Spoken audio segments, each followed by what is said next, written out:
Good afternoon, everybody, and good morning, Professor Diamond. And first of all, thank you to our partner, Incentive, who caused this webinar. Simon Dandendrich and Roland Massenet, thanks again for your dedication to this event. I am Frédéric Bonneton from MCR, and we are very, very excited today to have you, Professor Diamond, on this webinar. So, Professor, you are one of the world's leading experts on negotiation. You have advised and trained executives and managers from 220 of the Fortune 500 companies. You have consulted to the United Nations and to the World Bank, but you also advise parents and professionals in all disciplines, for instance, on how to improve the relationships with one's children. In another life, you were a journalist and you won a Pulitzer Prize. You are also an entrepreneur and a businessman who headed companies from technology to agriculture and medical services.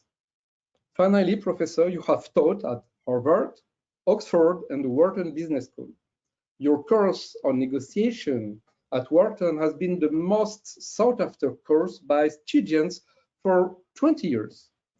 So, needless to say that we are very excited to have you on this webinar as part of the partnership that we are developing with you to promote in France your negotiation model, which is called Getting More, a model you have developed over the past decades. So before you tell us more about that, I just want to address the audience. As you know, this is an interactive webinar, so you can ask questions at any time by writing them down in the chat. One of our consultants, Lorenzo, will write them down. Hello, Lorenzo. And Professor Diamond will answer them during the second part of the webinar. So if you have any question at any time during the webinar, just write them in the chat and we will answer them just after. All right, so today, Professor Diamond, you are here to tell us more about how we can become better at negotiating in work and life. So Stuart, please. Thank you, Frederick. Good afternoon, everyone. I am Stuart Diamond, Professor Diamond. And today I'm going to talk about my new innovative model of negotiation and problem solving, especially important in today's troubled times and also in all the aspects of your life. Negotiation is the basic process of human interaction. Every time you interact with somebody else, there's negotiation going on. Someone's trying to meet their goals with somebody else. Consciously, unconsciously, verbally, non-verbally, walking down the street, in the store, with your families, in your career. You can't get away from it. You can only do it well or badly. Saying you avoid negotiations means you stand on the sidelines and they score points all day long. That doesn't mean you have to negotiate every moment, but it does mean that the more conscious you are of what goes on around you, the better off you'll be. Put another way, negotiation is to society as math is to science. It's the basic process that supports everything else. No self-respecting scientist would dream of pursuing excellence in his or her field without a good working knowledge of math. Yet in today's world, billions of people spend trillions of dollars a year without a clue about how to effectively interact with each other. And of course, this is the result. Political problems, economic problems, and personal problems, including our current perilous health crisis.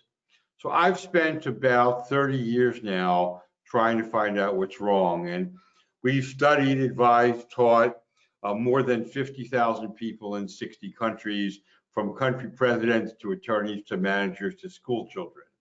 And what we found out was that the basic process, basic instructions that all of us have learned about dealing with others since we were kids are wrong, which is to say they don't generally meet people's goals. The conflict model doesn't work. The conventional wisdom's obsolete.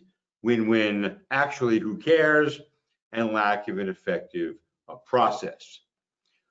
This model is much broader. It's not fact dependent. It's a process to use in any interaction. Exactly the same tools can and should be used to get a discount in the store, to do $1 billion deal, to get your kids to listen, and everything in between. Some people and organizations that have learned this, the 12,000 people we taught at Google made about $6 billion from this model. All these other things in other countries here you can see. Of course, the most important thing on this list for my money is the last one, 4-year-old brushes teeth and goes to bed. So all of you, I'm sure, are negotiators. You can point to successes in life, and that's good. But the key point here is everyone benefits from coaching, no matter who you are or where you are, whether you're an expert or a novice. In fact, the more expert you are, the more you need a coach. Imagine an Olympic athlete without a coach. Every month that goes by, you become less competitive. The frontier of new knowledge continues to expand. If you don't keep up, you're left behind. And so there's a lot of new knowledge going on in this field, and I want to impart that to you, at least in part today. So let's start right in here. Most people think that the facts, evidence are where the negotiation lies. If you're right, you're persuasive. And that's actually not true. It turns out that more than half of the reason why people reach agreement has to do with who the people are, whether they like each other or trust each other, and most of the rest is about how they talk to each other. So if you think this little blue or gray triangle up at the top is the negotiation, sadly, you're going to be right more than you're persuasive. This is very aggravating for people who are substantively based, like doctors, financiers, engineers, and so forth. But there it is, based on lots of research.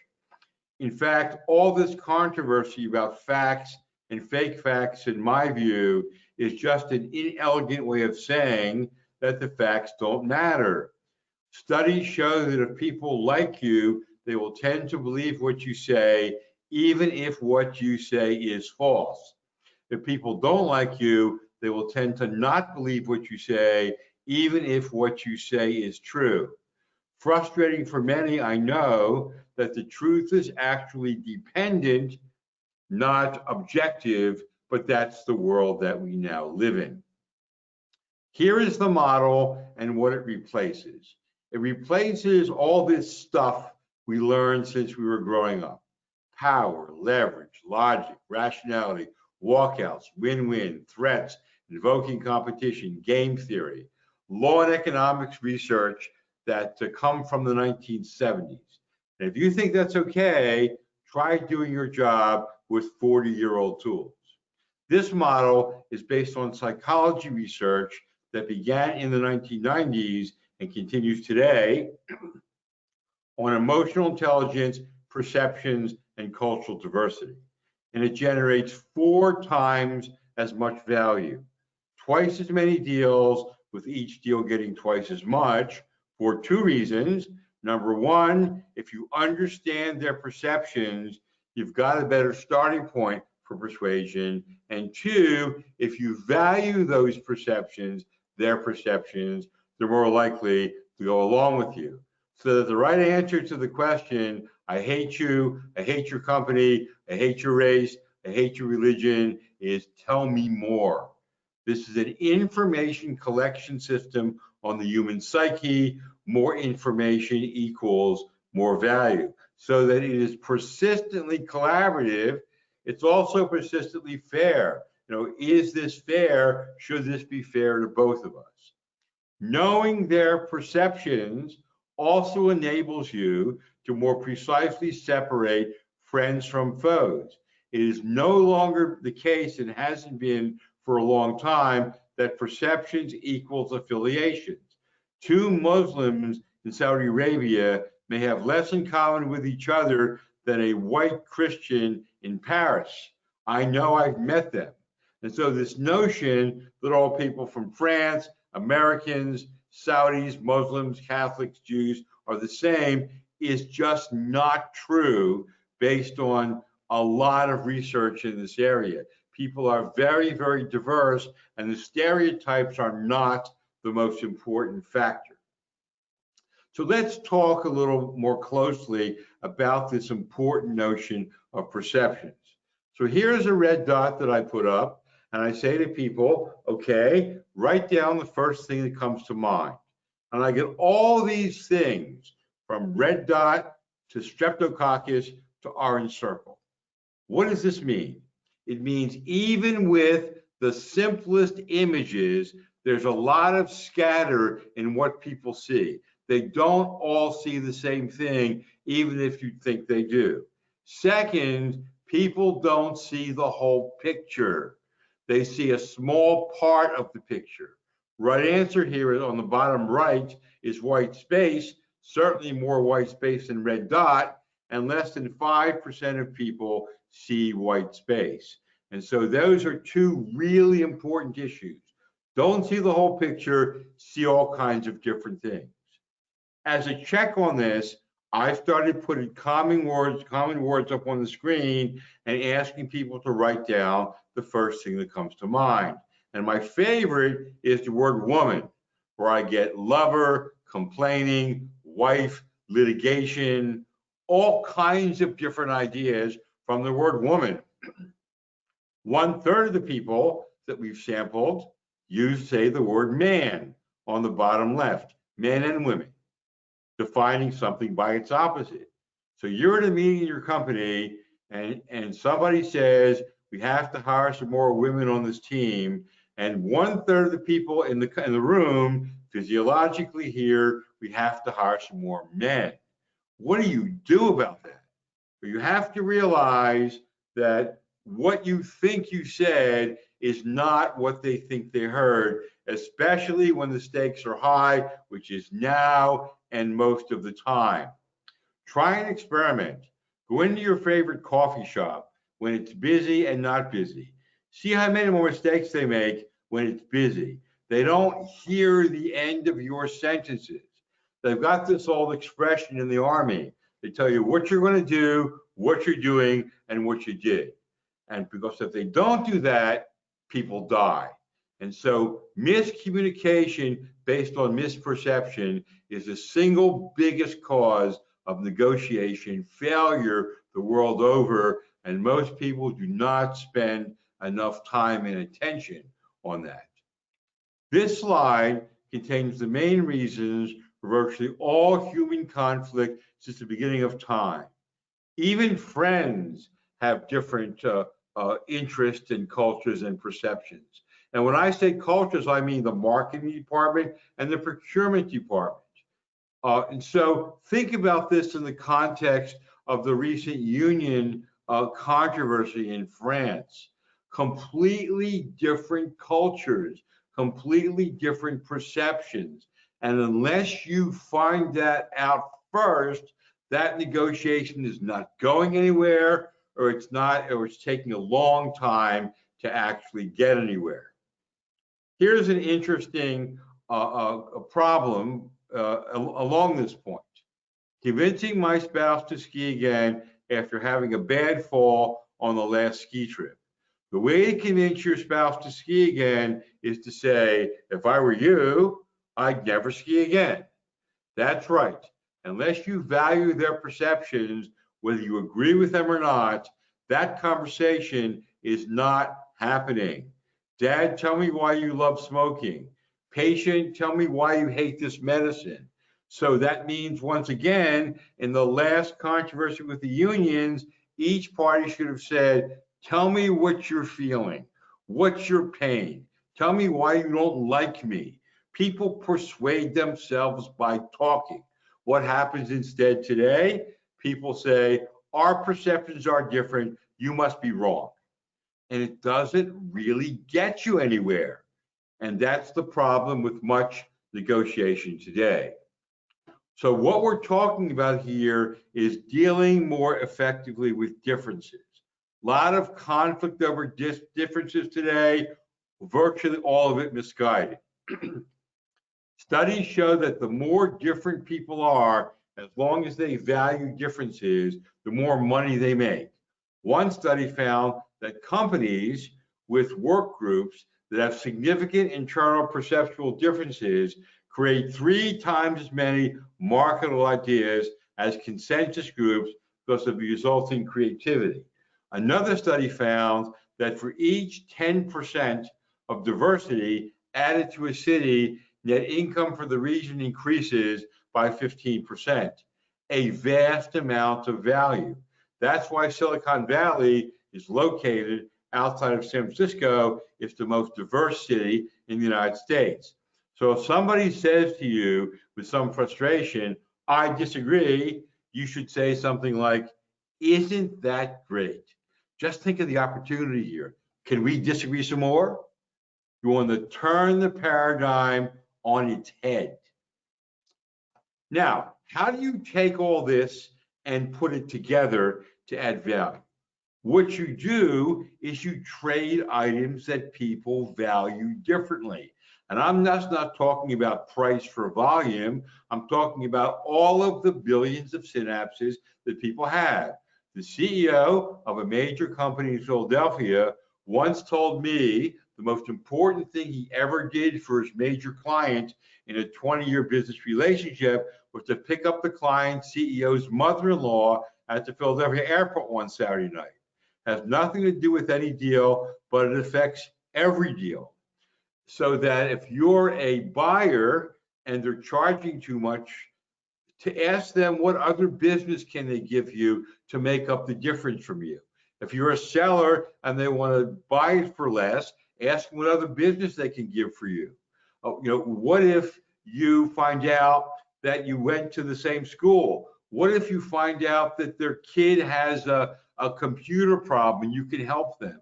It's only the reason that most deals fail is that people don't know enough about each other, that intangibles fill the space between hard and fast legal, economic, and technical positions, and most of the time, people don't know enough about each other. People don't get up in the morning and say, I'm an engineer, I'm a union member. They say, what's for breakfast? Should I get a shower? What am I wearing today? So you've got to find people where they are. They have a whole life. And once you make those connections, rather than first talk about the terms of the deal, you will find that negotiation is easier to do, faster, and much more value. This works as well in personal life as in professional life. I'm amazed when people argue over where they're going to go on vacation this year.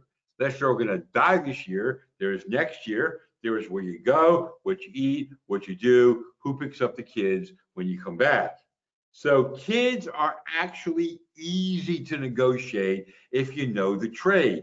Somebody in one of my courses contacted me afterwards and he said, I went home that evening and my 3-year-old daughter was sitting as usual on the rug in the bedroom, arms folded, legs crossed, fully clothed, saying, I'm not getting a bath.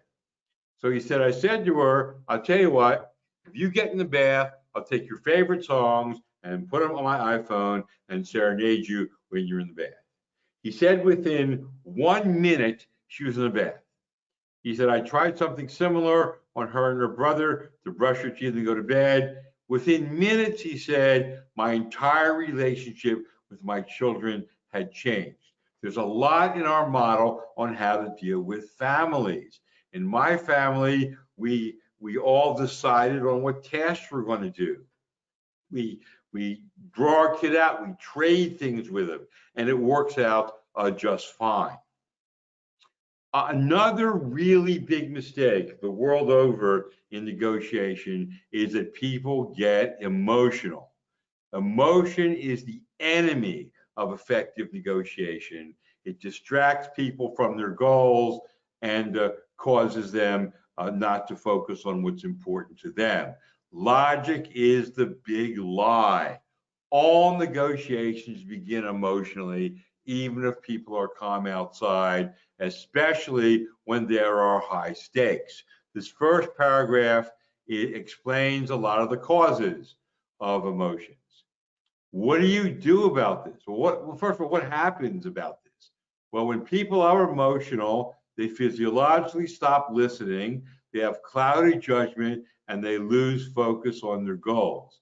So if you come to a negotiation and say, here's my proposal, you're not going to optimize your goals because your comments are literally falling on deaf ears. What do you do about this? You make emotional payments. You value their emotions and perceptions. You show empathy. You talk about their needs. Some time ago, I said something, my wife didn't like it. I forget what it was. Next day, I bought her a dozen roses as an emotional payment. She took one look at it and she said to me, that's not a big enough emotional payment. So maybe you got to discuss that, but people like it when you do things that make them feel better. In most negotiations today, people make other people feel worse. And that doesn't often get their collaboration in getting you what you want. What about your own emotions? If you're emotional, you're no good to anyone. So what do you do about this? The first two are kind of obvious. Take a break, get another negotiator. The last two are more interesting. Since dashed expectations cause a lot of emotions, if you lower your expectations about how people are going to treat you, you will never be disappointed and you'll often be pleasantly surprised, but you won't be emotional. Most important one is don't take it personally. So they called you a jerk. So they insulted you. Maybe it's not about you. Maybe they're having a bad day. Maybe they're having a bad life. You're all having a good life. Most of the people in the world are having a bad life. Give them a break. Commiserate with them. It's not about you. They'll pay you back 100-fold. How do you communicate with people? Here are the things that you don't do to meet your goals. Walking out on people. When you walk out on someone or don't talk to them, the message they get is you don't even value them enough to give them the time of day. And the only options are war, litigation, no deal. You always want to talk to them, even if you hate them, because you get information. I tell the military, every 15 minutes you spend talking to terrorists, you find a better way to kill them. I guess that's their goal, but the point is you always want to talk to them. Debating who's right doesn't matter who's right. Yesterday doesn't matter. Blaming people, we can't change or fix yesterday.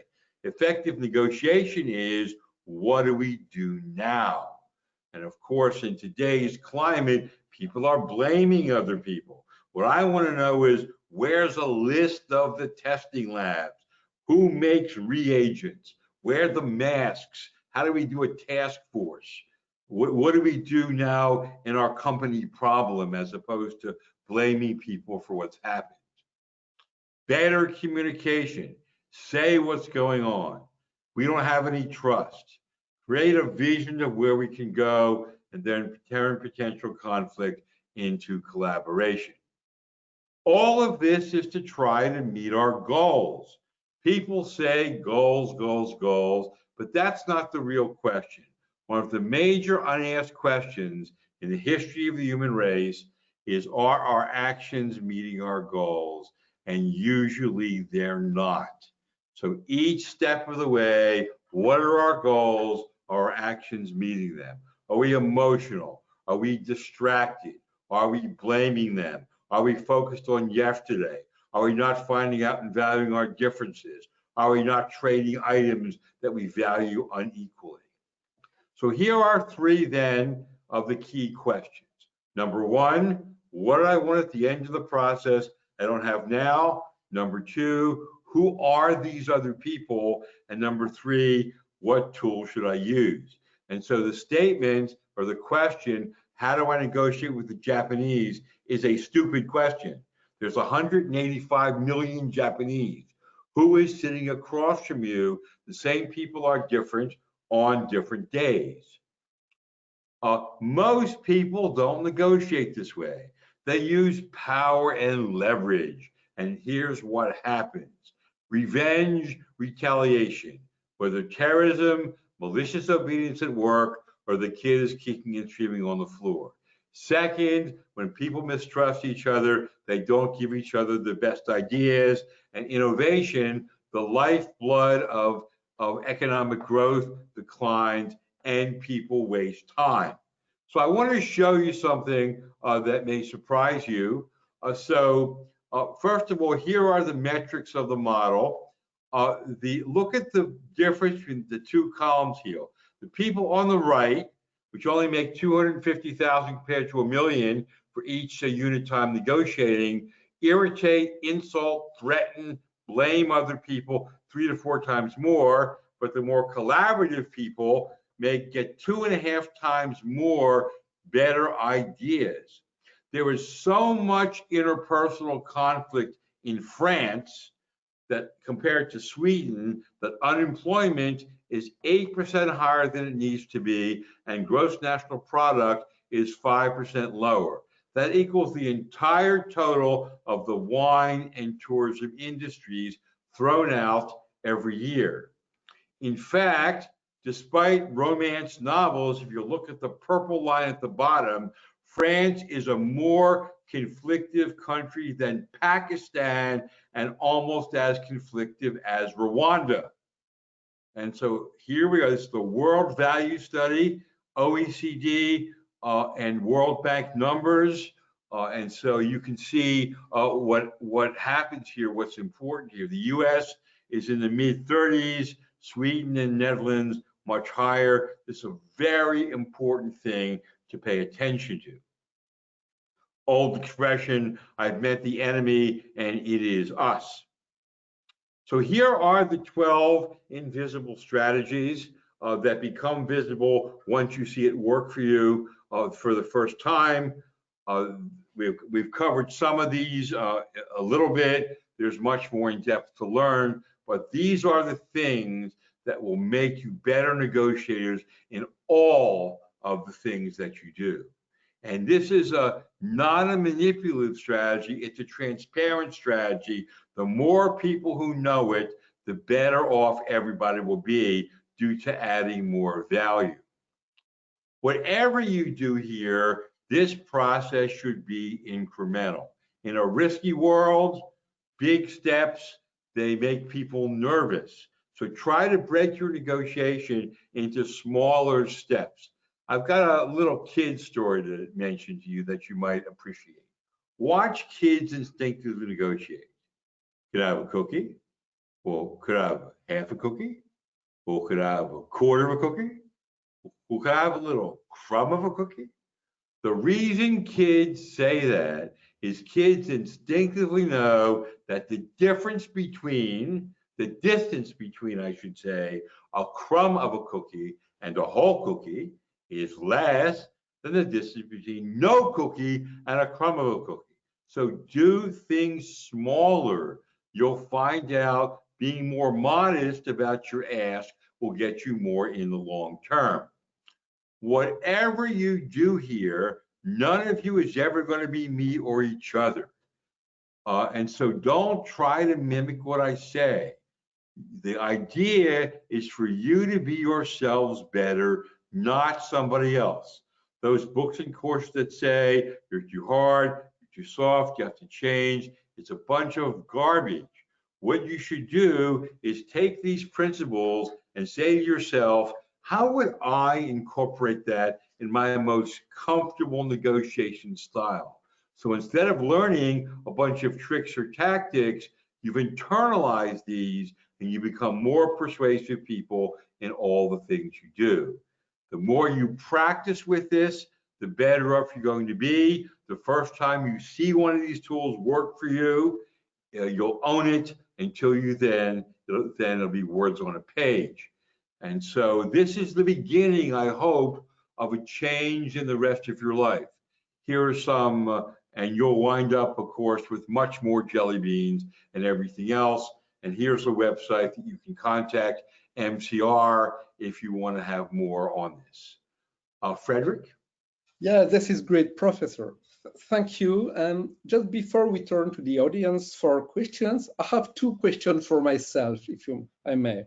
Yes. The first one is, how can the getting more model, sorry, how can it help in troubled times?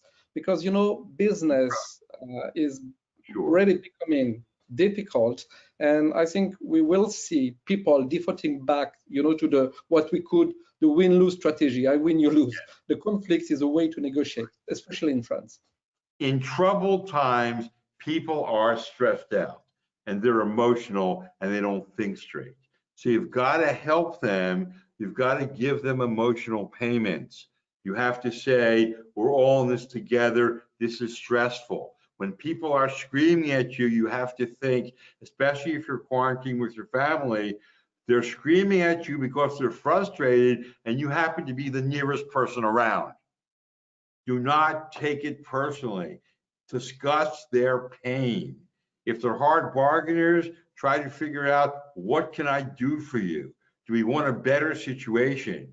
We solved the Hollywood writer's strike in 2008. We got the studio heads to be asked by the Writers Guild, are you happy? How do we make each other happier here?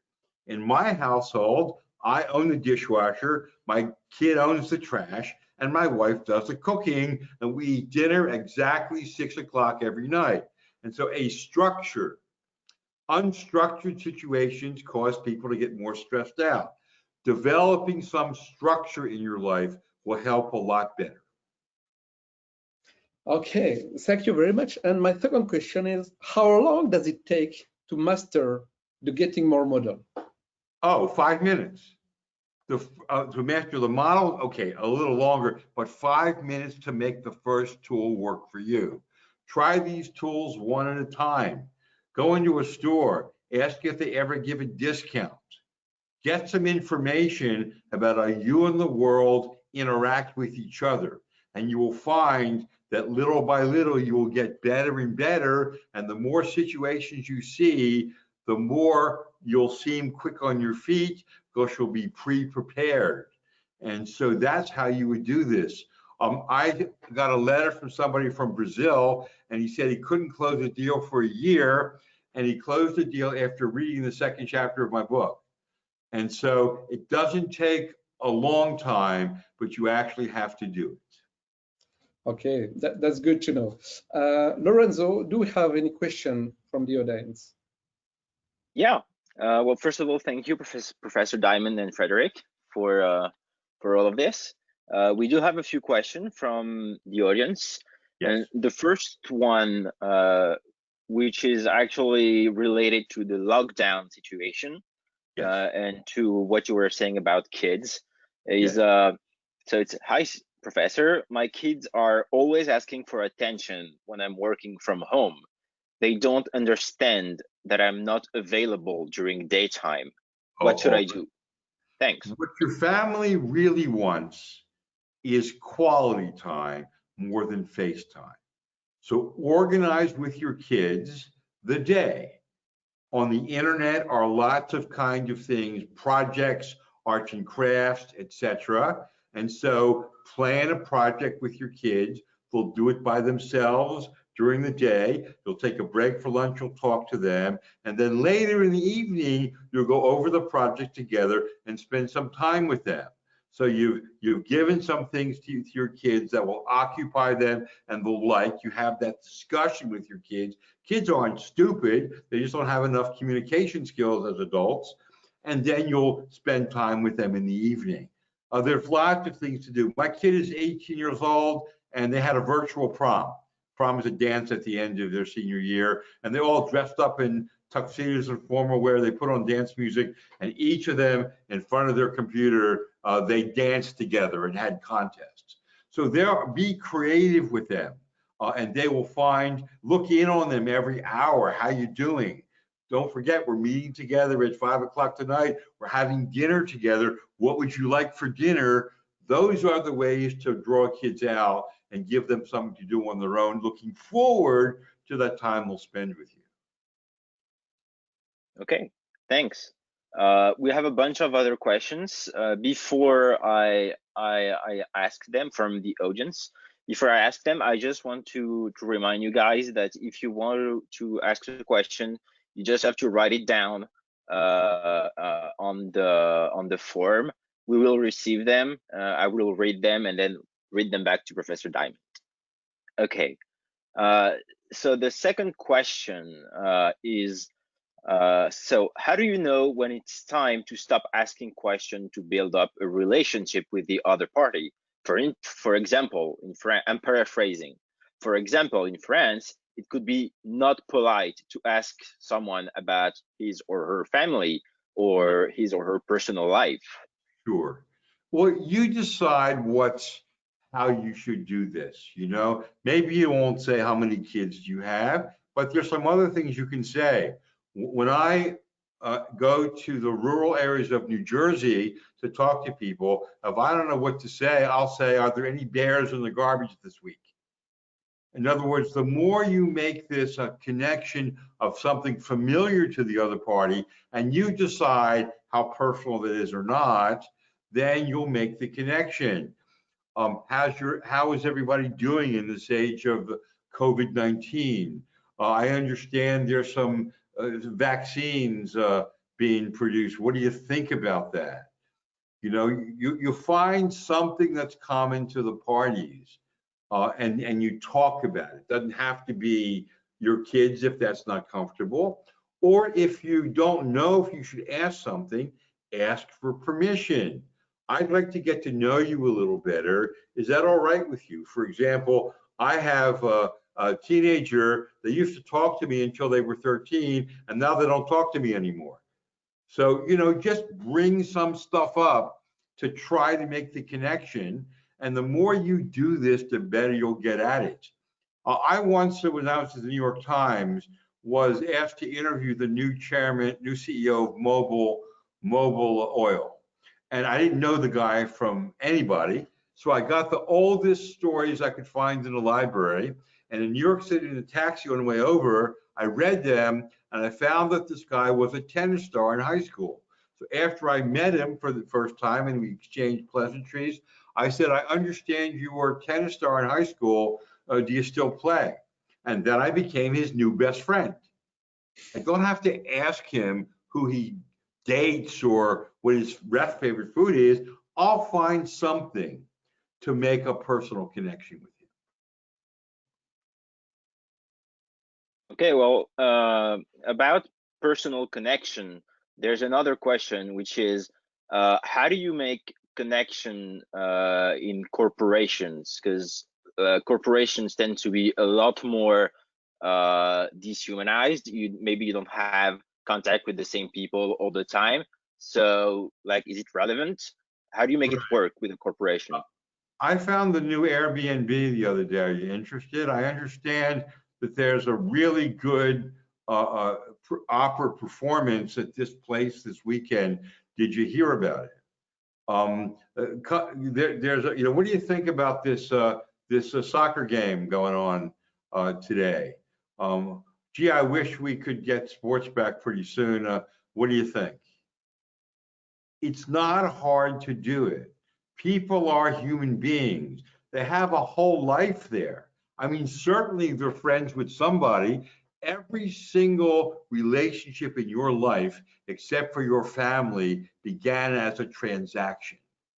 And the more you look for possibilities to turn transactions into relationships, the wider your net, the more cross-selling, and the better your business is. The biggest skill you have in your life, other than your technical skill and your people skill, is your Rolodex, the people you know. And the more you make human connections to expand that network, the better off you're going to be. And it's not so hard. You just have to take a little time and ask a question or make a comment. And you know, you say, this is just common sense. To which I'll refer you to the American satirist Mark Twain, who said, common sense is not all that common. You actually have to do it. Okay. So I think we have time for maybe 2 or 3 more questions. Sure. So there is one, so someone from the golf industry was saying the situation right now in France is really bad, and it's really difficult to create trust with our clients. How can you get money? Golf industry, G-O-L-F, golf? Yeah, golf, G-O-L-F, yeah. Okay. So how can you get money from companies who are currently cutting off their own budget? How can you negotiate in such circumstances? All right. Well, at a certain point, society is not going to be closed. It's going to open up. So what are golf companies doing to offer special things to people who sign up now, even with a deposit? What are some of the things that your client might want? Discount on clubs, 10% paid now, discount on green fees, a special preference on a get-together of some sort. Interesting golf games you can play at home, video games with maybe your kids or your spouse. You know, subscriptions to things they might not have thought of. Great books on golf. Now, I don't play golf. I don't know much about golf, but I've just spent this last minute or so thinking about the perceptions of the other side. And things will come to you if you actually say to yourself, who are these people? What are they thinking about? What do they need? I know money is tight now, so we want to try to offer you something that won't cost very much, but it will keep us connected with each other. So maybe you have somebody who will write a golf blog. You'll take questions during this time and give them some advice they can practice maybe in their living room with a glass, a putter, and a golf ball. And so those are the kinds of things that golf companies could fairly easily do to begin to build trust. Take their situation, improve it in some way. Thank you. And now we have a question more about the right strategies in negotiating. So someone says, hello, Professor, you say that people shouldn't walk out of the room, but what should be done when you need to draw lines and put boundaries into place? And that sometimes in order to draw strong lines, you have to walk out of the room. And this is a question in reference both to personal and professional life. It certainly might work once, but people remember it. I'd rather say, I'd really like to do this deal for you, but I'm not feeling so well about how I'm being treated here. Did you want to reach a deal or did you not? Because if you want to reach a deal and get the approval of both of us, how is this working? Or you might say, you know, I'm feeling really emotional now and bad about this. I'd like to take a break. I don't want to insult you by just getting up and leaving, but I think I'll need to take a break. In other words, people will long remember how you treat them. People will understand if you've got emotions or it's about you. But you need to talk to them. Walking out works great on television, works terrific in the movies, but in real life it causes resentment and it makes negotiations into transactions. So I tend not to walk out on people unless you've prearranged. You know, every time I feel bad, I'll get up and I'll go get a coffee. By the way, did you want a coffee? If your goal is to get a collaboration that gets more value and money, treat them as you'd like to be treated. You can still say, I don't like this, but treat them like a person. So we have time for one. Lorenzo, that's why France is losing so much money in that curve in employment and GDP. You can do it. It'll work sometimes, but long term, there's not a percentage in it. All right. And for the last question, I guess that's fitting. It's a more personal question, I guess. It's, you know, what's the most difficult negotiation you've been involved in? And, you know, what should I do when the other side plays hardball, he's using bad faith and trying to cheat me. Sure. I think they're Let separate me, questions. Second Yeah. question first. Second question first. I'm feeling that I'd like to reach a deal here. I'm feeling bad about how this negotiation is going.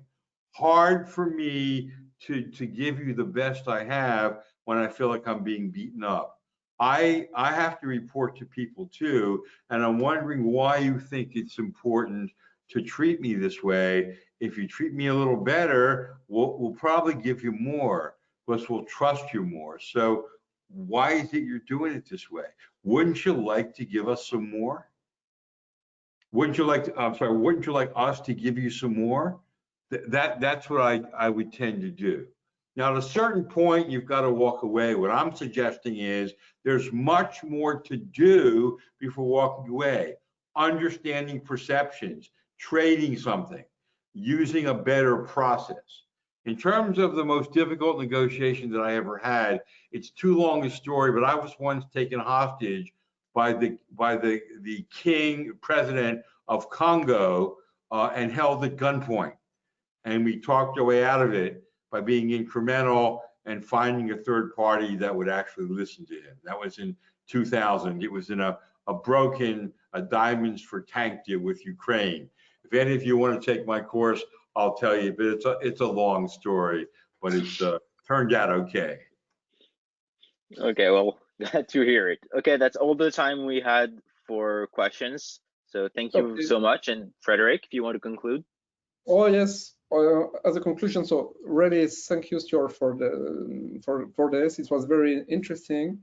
And if you want to know more about the Getting More model in France, so if you want to be trained to have a better life, please feel free to reach out at this email address, gettingmore@mcr-consultant.com. And Frederick, we should also say that while this is in English, we are intending to put this material and our courses in French. So yes. If you know people who speak only French, that's coming if we see enough interest. Absolutely. Thanks for the precision.